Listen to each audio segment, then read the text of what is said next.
ಮೊದಲು ನಾನು ಗಂಡ ಮಕ್ಕಳು ಅಂತ ಹೇಳಿ ಅವ್ರನ್ನ ಅವಲಂಬಿಸಿದ್ದೆ. ಅದರಲ್ಲಿ ಗೋಲ್ಡನ್ ಪಿರಮಿಡ್ಗೆ ಹೋಗ್ಬಿಟ್ಟು ಅಲ್ಲಿ ಧ್ಯಾನ ಇಷ್ಟವಾದ ಜಾಗ ಕನ್ಯಾಕುಮಾರಿಯಲ್ಲಿ ಹೋಗಿ ಅಲ್ಲಿ ಕೂತು ಸ್ವಾಮಿ ವಿವೇಕಾನಂದರ ಒಂದು ಸಲಹೆ ಮಾಡ್ತಾ ಇದ್ವಿ. ನಮ್ಮ ಮನೆಯಲ್ಲಿ ನಾವು ಮಾಡ್ತಾ ಇರೋದಕ್ಕಿಂತ ಇಲ್ಲಿ ಏನೇ ಸಿಂಪಲ್ ಆಗಿ ಮಾಡಿದ್ರು ಏನೋ ರೋಮಾಂಚನ ಅನಿಸಿದೆ ಯಾವ್ದಾದ್ರು ಒಂದು ಘಟನೆ.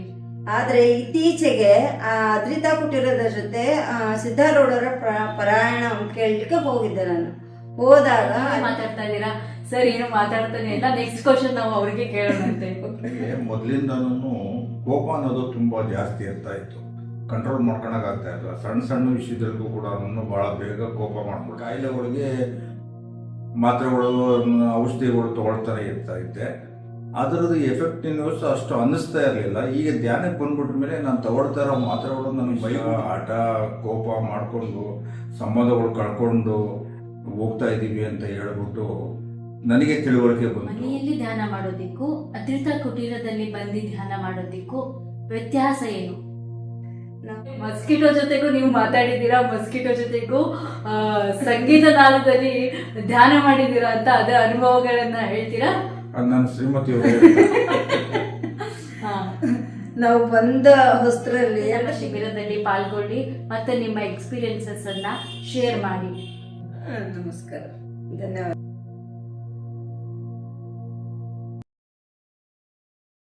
Voice of Adrita Kuteera, soul stories. ಪ್ರತಿಯೊಂದು ಕಥೆಯು ಒಳಗಿನಿಂದ ಶುರುವಾಗುತ್ತದೆ. ಇವತ್ತು ನಮ್ಮ ಜೊತೆ ಅದ್ರಿತಾ ಕುಟೀರದಲ್ಲಿ ನಡೆದ 41 ದಿನಗಳ ಧ್ಯಾನ ಶಿಬಿರವನ್ನು ಕಂಪ್ಲೀಟ್ ಮಾಡಿರುವ ದಂಪತಿಗಳು ನಮ್ಮ ಜೊತೆ ಇದ್ದಾರೆ. ಬನ್ನಿ ಅವರ ಸೋಲ್ ಸ್ಟೋರೀಸ್ ಒಂದಿಗೆ ಕನೆಕ್ಟ್ ಆಗೋಣ. ನೀವು ಎಷ್ಟು ವರ್ಷಗಳಿಂದ ಧ್ಯಾನವನ್ನ ನಿಮ್ಮ ಜೀವನದಲ್ಲಿ ರೂಢಿಸ್ಕೊಂಡಿದ್ದೀರಾ? 5 ವರ್ಷದಿಂದ ಮಾಡ್ತಾ ಇದ್ದೀನಿ. ಇವತ್ತು 41 ದಿನಗಳ ಕಾಲ ಧ್ಯಾನ ಶಿಬಿರದಲ್ಲಿ ಭಾಗವಹಿಸಿದಿರಲ್ವಾ? ನಿಮ್ಮ ಮೊದಲ ಸ್ಥಿತಿಗೂ ಈಗಿನ ಸ್ಥಿತಿಗೂ ಆದ ಅನುಭವಗಳೇನು? ಮೊದಲು ನಾನು ಗಂಡ ಮಕ್ಕಳು ಅಂತ ಹೇಳಿ ಅವ್ರನ್ನ ಅವಲಂಬಿಸಿದ್ದೆ. ನಾನು ಧ್ಯಾನಕ್ಕೆ ಬಂದ ಮೇಲೆ ನಾನು ಒಬ್ಬಂಟಿಯಾಗಿನೂ ಇರಬಹುದು ಅಂತ ಹೇಳಿ ನನಗೆ ಮನವರಿಕೆ ಆಯಿತು. ಏನಪ್ಪ ಮನವರಿಕೆ ಆಯಿತು? ಬರುವಾಗ ಒಬ್ಬರೇನೆ, ಹೋಗುವಾಗ ಒಬ್ಬರೇ ಅಂತ ಹೇಳಿ ನನಗೆ ಧ್ಯಾನದಲ್ಲಿ ಅದನ್ನು ನಾನು ತಿಳ್ಕೊಂಡೆ. Very nice, very good message. ಹೋಗುವಾಗಲೂ ಒಬ್ಬರೇ, ಬರುವಾಗಲೂ ಒಬ್ಬರೇ, ಮಧ್ಯದ ಈ ಜೀವನವನ್ನು ನಾವು ಒಂಟಿಯಾಗಿ ಇಲ್ಲದೆ ಎಲ್ಲರ ಜೊತೆಗೂ ಸಂತೋಷವಾಗಿ ಹೇಗೆ ಕಳೆಯೋದು ಅನ್ನೋದನ್ನು ಅವರು ಮನವರಿಕೆ ಮಾಡಿಕೊಂಡಿದ್ದಾರೆ.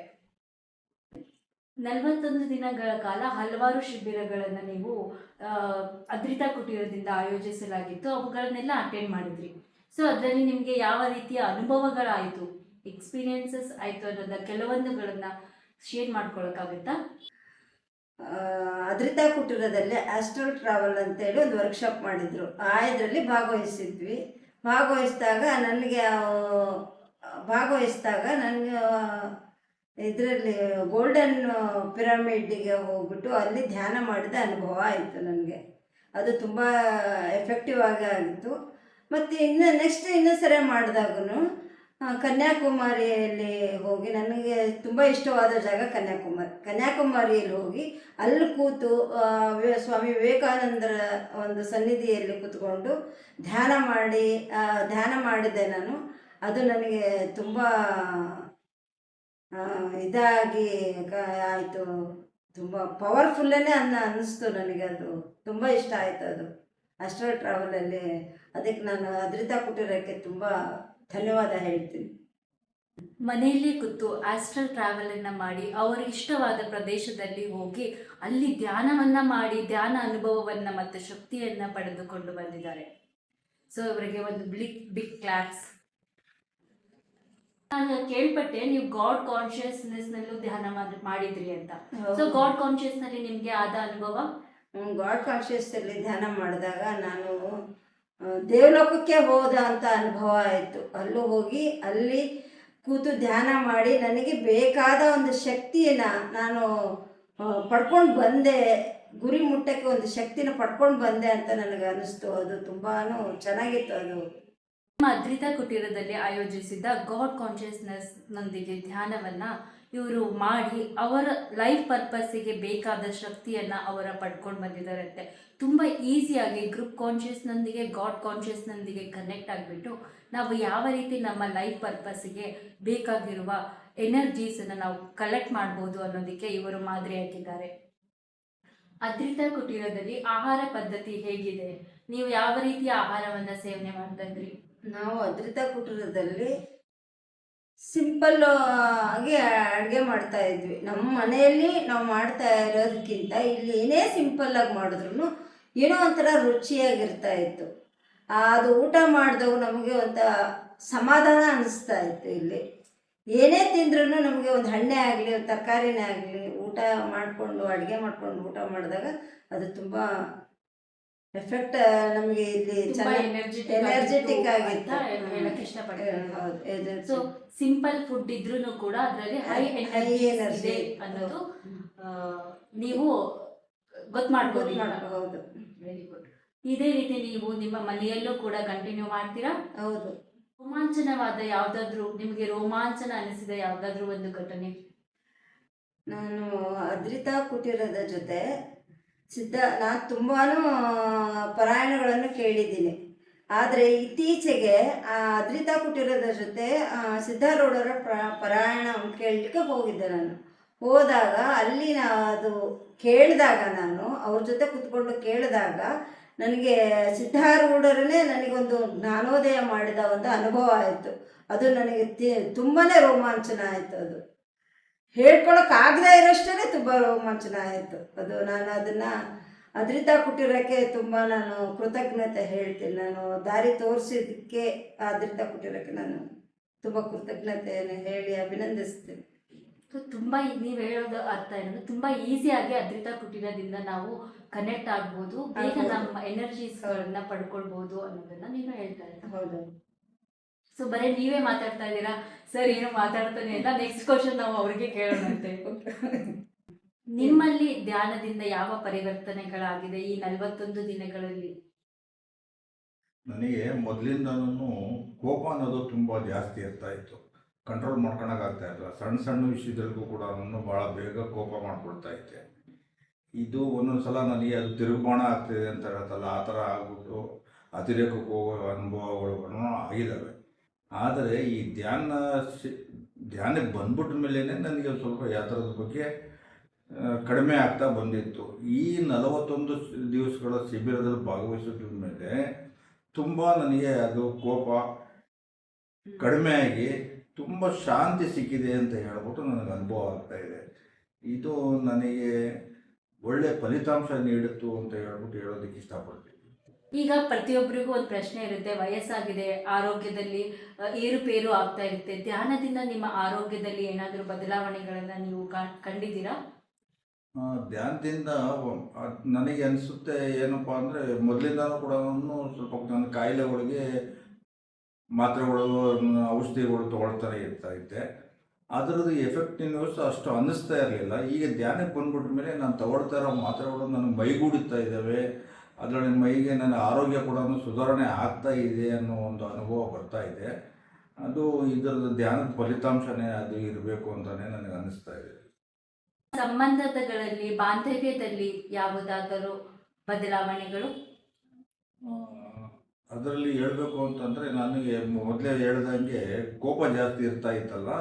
ಈ ಕೋಪದಿಂದ ಏನಾಯಿತು, ಸಂಬಂಧಗಳಿಗೂ ಕೂಡ ಕೆಲವೊಂದು ಮನಸ್ಸಿಗೆ ಬೇಜಾರಾಗ್ಬಿಟ್ಟು ಸಂಬಂಧನೇ ಕಳ್ಕೊಳ್ಳೋವಂಥ ಸಂದರ್ಭಗಳು ಬಂದ್ಬಿಟ್ಟಿದೆ.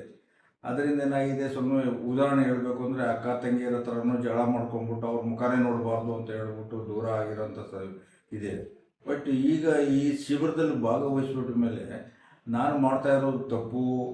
ಇರೋ ಸ್ವಲ್ಪ ದಿವಸ ಜೀವನದಲ್ಲಿ ಯಾಕೆ ಈ ರೀತಿ ದ್ವೇಷ, ಹಠ, ಕೋಪ ಮಾಡಿಕೊಂಡು ಸಂಬಂಧಗಳು ಕಳ್ಕೊಂಡು ಹೋಗ್ತಾ ಇದ್ದೀವಿ ಅಂತ ಹೇಳ್ಬಿಟ್ಟು ನನಗೆ ತಿಳುವಳಿಕೆ ಬಂತು. ಇದು ನಿಜವಾಗಲೂ ಕೂಡ ನನಗೆ ಮನ ಪರಿವರ್ತನೆ ಆಗಿದೆ ಈ ಶಿಬಿರಕ್ಕೆ ಭಾಗವಹಿಸ್ಬಿಟ್ಟ ಮೇಲೆ ಅಂತ ಹೇಳೋದಕ್ಕೆ ಇಷ್ಟಪಡ್ತೀನಿ. Very good. ಸೊ ಕೇಳಿದ್ರಲ್ವಾ, ಧ್ಯಾನದಿಂದ ನಮ್ಮ ಜೀವನದಲ್ಲಿ ಅದು ಸಿಗುತ್ತೆ ಇದು ಸಿಗುತ್ತೆ ಅಂತ ಅಲ್ಲ. ಧ್ಯಾನದಿಂದ ನಮ್ಮ ಮನ ಪರಿವರ್ತನೆ ಆಗುತ್ತೆ. ನಾವು ಹೇಗಿರ್ತೀವೋ ಅದನ್ನು ನಮ್ಮನ್ನು ನಾವು ತಿದ್ಕೋತೇವೆ, ಬೇರೆಯವ್ರನ್ನ ತಿದ್ದೋಕ್ಕಿಂತ ನಮ್ಮನ್ನು ನಾವು ತಿದ್ಕೊಳ್ತೇವೆ ಅನ್ನೋದನ್ನು ನಾನು ಇಲ್ಲಿ ಹೇಳಲಿಕ್ಕೆ ಇಷ್ಟಪಡ್ತೇನೆ. ಮನೆಯಲ್ಲಿ ಧ್ಯಾನ ಮಾಡೋದಕ್ಕೂ ಅದ್ರಿತ ಕುಟೀರದಲ್ಲಿ ಬಂದು ಧ್ಯಾನ ಮಾಡೋದಕ್ಕೂ ವ್ಯತ್ಯಾಸ ಏನು? ನಾವು ಅದ್ರಿತ ಕುಟೀರದ ಒಳಗಡೆ ಬರ್ತಾ ಇದ್ದಂಗೆ ಒಂದು ಎನರ್ಜಿ, ಒಂದು ಶಕ್ತಿ ಇದೇನೋ ಅಂತ ನಮ್ಗೆ ಅನುಭವಕ್ಕೆ ಬರುತ್ತೆ. ಮತ್ತು ಇಲ್ಲಿ ಸಾಮೂಹಿಕವಾಗಿ ಕೂತು ಮೆಡಿಟೇಷನ್ ಮಾಡಿದಾಗ ಆ ಎನರ್ಜಿ ನಮಗೆ ಫೀಲ್ ಆಗುತ್ತೆ. ಮತ್ತು ಒಂದು ಬೇಗನೆ ಕನೆಕ್ಟ್ ಆಗ್ತೀವಿ. ಅದಕ್ಕೆ ನಾವು ಏನು ಮಾಡಬೇಕು, ಎಲ್ಲರೂ ಸಾಮೂಹಿಕವಾಗಿ ಧ್ಯಾನ ಮಾಡಬೇಕು ಅಂತ ನನ್ನ ಒಂದು ಅನಿಸಿಕೆ. ಈಗ ಹೊಸದಾಗಿ ಧ್ಯಾನವನ್ನು ಶುರು ಮಾಡಬೇಕು ಅನ್ನೋರಿಗೆ ನೀವು ಏನು ಹೇಳೋಕ್ಕೆ ಇಷ್ಟಪಡ್ತೀರಾ? ಹೊಸದಾಗಿ ಧ್ಯಾನ ಮಾಡೋರು ಒಬ್ಬರೇ ಮಾಡೋದಕ್ಕಿಂತ ಅದ್ರಿತಾ ಕುಟೀರದಲ್ಲಿ ಗ್ರೂಪ್ ಮೆಡಿಟೇಷನ್ ಅಂತ ಮಾಡ್ತಾರೆ. ಡೈಲಿ ಇರುತ್ತೆ. ಆ ಗ್ರೂಪ್ ಮೆಡಿಟೇಷನಲ್ಲಿ ಧ್ಯಾನ ಮಾಡಿದಾಗ ಅದರ ಒಂದು ಎನರ್ಜಿ ಆಗಲಿ, ಒಂದು ಏನೋ ಒಂದು ಏನು ಹೇಳ್ತಾರೆ, ಫಲಿತಾಂಶಗಳು ಬೇಗನೆ ನಮಗೆ ಅದು ಆಗುತ್ತೆ ಅಂತ ನನ್ನ ಅನುಭವಕ್ಕೆ ಬಂದಿದೆ. ಎಲ್ಲರೂ ಅದ್ರಿತಾ ಕುಟೀರಕ್ಕೆ ಬನ್ನಿ, ಗ್ರೂಪ್ ಮೆಡಿಟೇಷನ್ ಮಾಡಿ ಅದನ್ನು ಫಲಾನ ಏನು ಇದೆಯೋ ಅದನ್ನು ಅನುಭವಿಸ್ಲಿಕ್ಕೆ ಬೇಗನೆ ಕನೆಕ್ಟ್ ಆಗ್ತೀವಿ ನಾವು. ಇನ್ನೂ ಒಂದು ಕ್ವಶನ್ ನಿಮ್ಮಿಬ್ಬರಿಗೆ ನಾನು ಕೇಳ್ಪಟ್ಟೆ, ಮಸ್ಕಿಟೋ ಜೊತೆಗೂ ನೀವು ಮಾತಾಡಿದ್ದೀರಾ, ಮಸ್ಕಿಟೋ ಜೊತೆಗೂ ಸಂಗೀತ ನಾದದಲ್ಲಿ ಧ್ಯಾನ ಮಾಡಿದ್ದೀರಾ ಅಂತ, ಅದರ ಅನುಭವಗಳನ್ನು ಹೇಳ್ತೀರಾ? ನನ್ನ ಶ್ರೀಮತಿ ಹಾಂ, ನಾವು ಬಂದ ಹೊಸರಲ್ಲಿ 2 ತಿಂಗಳೇ ಇದ್ದೀವಿ, 41 days ಇದ್ದೀವಿ ಇಲ್ಲಿ. 41 ದಿನ ಶಿಬಿರ ಅಂತ ಇತ್ತು. ರಾತ್ರಿನೆಲ್ಲ ಕೂತು ಧ್ಯಾನ ರಾತ್ರಿ ನೈಟ್ ಮೆಡಿಟೇಷನ್ ಇರ್ತಾ ಇತ್ತು ಇಲ್ಲಿ. ರಾತ್ರಿ ಎಲ್ಲ ಕುತ್ಕೊಂಡಿರ್ತಾ ಇದ್ವಿ. ಆದರೆ ಕೂತಾಗೂ ಸಂಗೀತ ಕಿವಿಗೆ ಹಾಗೆ ಬರ್ತಾನೇ ಇರ್ತಾ ಇತ್ತು. ಯಾವುದ್ರ ಸಂಗೀತ? ಸೊಳ್ಳೆಗಳು ಕಾಟ, ವಿಪರೀತ ಸೊಳ್ಳೆ. ಸಂಗೀತನೇ ಮಲಗಿಸ್ಕೊಡ್ತಿರ್ಲಿಲ್ಲ, ಧ್ಯಾನ ಮಾಡಿಸ್ಕೊಡ್ತಿರ್ಲಿಲ್ಲ. ಅಂದರೆ ನಮಗೆ ಅದು ಒಂದು ಅಗ್ನಿ ಪರೀಕ್ಷೆ ಅಂತಾರಲ್ಲ, ಆ ರೀತಿ ಆಗೋಗ್ಬಿಟ್ಟಿತ್ತು. ಇಲ್ಲಿ ಇರ್ತೀವೋ ಹೋಗ್ತೀವೋ ಅನ್ನೋದು ಒಂದು ಅಗ್ನಿ ಪರೀಕ್ಷೆ. ನಾವು ಇದನ್ನು ಸೊಳ್ಳೆ ಅದು ನಮಗೆ ಕಚ್ಚಿದ್ರೂ ಅದೇನೂ ಇದಾಗಿರಲಿಲ್ಲ, ಕಚ್ಚುತ್ತಾನೆ ಇರಲಿಲ್ಲ. ಅದು ಒಟ್ಟಲ್ಲಿ ಸಂಗೀತ ನಮಗೆ ಕಣ್ಣ ಹತ್ರ ಬರೋದು, ಮೂಗು ಹತ್ರ, ಕಿವಿ ಹತ್ರ ಗುಳುಗುಳ ಅಂತ ಒಂದು ಒಟ್ಟಲ್ಲಿ ಧ್ಯಾನ ಮಾಡೋಕ್ಕೂ ಹೋಗ್ತಿರ್ಲಿಲ್ಲ, ನಿದ್ದೆ ಮಾಡೋಕ್ಕೂ ಹೋಗ್ತಿರ್ಲಿಲ್ಲ. ಒಳ್ಳೆ ಸಂಗೀತ ಅಭ್ಯಾಸ ಆಗೋಗ್ಬಿಟ್ಟಿತ್ತು ನಮಗೆ. ಅದು ಕೊನೆಗೆ ಅದೇನು ಒಂದಿನ ಹಿಂಗೇನೆ ಮೆಡಿಟೇಷನ್ ಮಾಡಿದ್ವಿ. ಇವತ್ತು ಬಾಗಿಲೆಲ್ಲ ಓಪನ್ ಮಾಡಿದ್ವಿ, ಏನು ಅವತ್ತು ಒಂದೇ ಸೊಳ್ಳೆ ಇಲ್ಲ. ರಾತ್ರಿ ಎಲ್ಲ ಕೂತ್ಕೊಂಡು ಮೆಡಿಟೇಷನ್ ಮಾಡಿದ್ವಿ, ಎಲ್ಲ ಇದು ಮಾಡಿದ್ವಿ. ಆದರೂ ಅವತ್ತು ನಮಗೆ ನಿಜವಾಗ್ಲೂ ಹೇಳಬೇಕಂದ್ರೆ ಅದು ಕುಣಿತಾರಲ್ಲ ಹಾಗಾಗೋಗ್ಬಿಟ್ಟಿತ್ತು.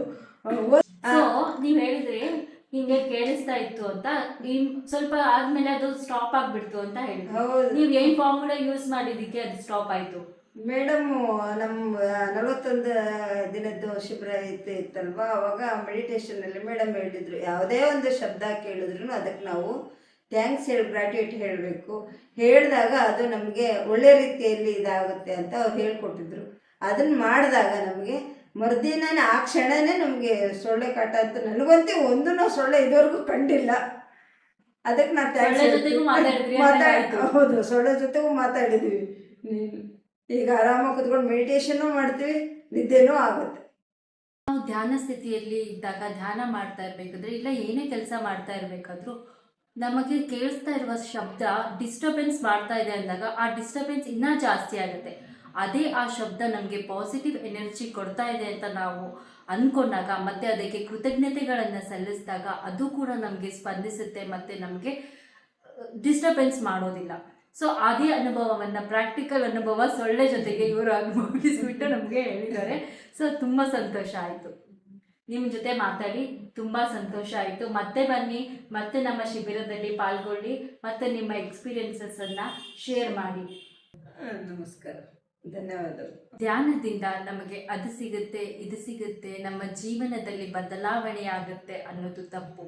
ನಮ್ಮ ಜೀವನದಲ್ಲಿ ನಮ್ಮಲ್ಲಿ ಪರಿವರ್ತನೆ ಆಗುತ್ತೆ ಅನ್ನುವುದೇ ನಿಜ. ಅದಕ್ಕೆ ಸಾಕ್ಷಿಯಾಗಿ ನಮ್ಮ ಶಿಬಿರಕ್ಕೆ ಪಾಲ್ಗೊಂಡಿರುವ ಈ ದಂಪತಿಗಳೇ ಸಾಕ್ಷಿ. ಸೊ ಹೀಗೆ ಮುಂದಿನ ಸಂಚಿಕೆಯಲ್ಲಿ ಮತ್ತೆ ಭೇಟಿಯಾಗೋಣ. ಅಲ್ಲಿವರೆಗೂ ಹೋಗಿ ಬರ್ತೇನೆ.